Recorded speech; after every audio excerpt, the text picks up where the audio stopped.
Hey, Blake. Trev. How you going? Good, how are you? Good, mate. Have you ever grown potatoes before?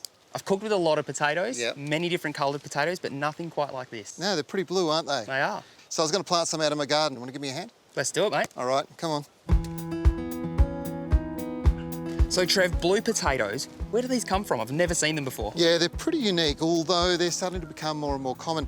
The interesting thing about them is that blue colour and why it developed. So this is a species that's about 11,000 years old, grew up in the Andes, in the mountains, with not a lot of soil around it.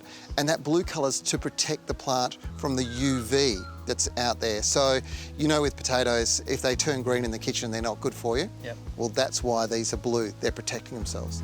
So these potatoes, Trev, do they taste the same and are they better for you? No, look, the taste is definitely not too different from traditional potatoes, but from the point of view of being better for you, so much better. Those blue pigments or flavonoids are rich antioxidants, so adding them into your diet, it's a bit like having blueberries. It's the same kind of thing. This is really good for you.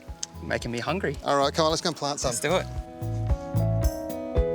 So it's pretty common knowledge that you keep potatoes in a nice, dark, cool spot. Yeah.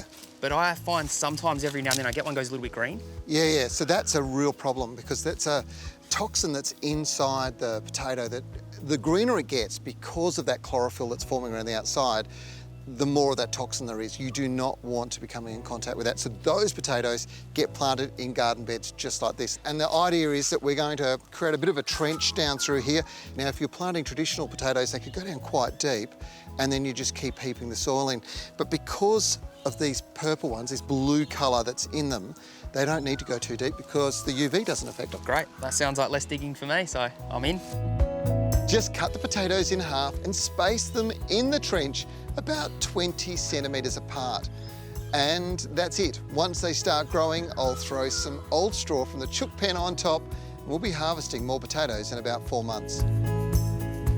Actually, Trev, I just had a really good idea. Yeah. I make a mean potato and leek soup, and I'd love to give it a crack with these purple potatoes. Well, we've got a few left over, so we can do that. But tell you what, grab them and I'll show you a couple of other parts in the garden. There's some more that we can maybe add for lunch. All right, interesting.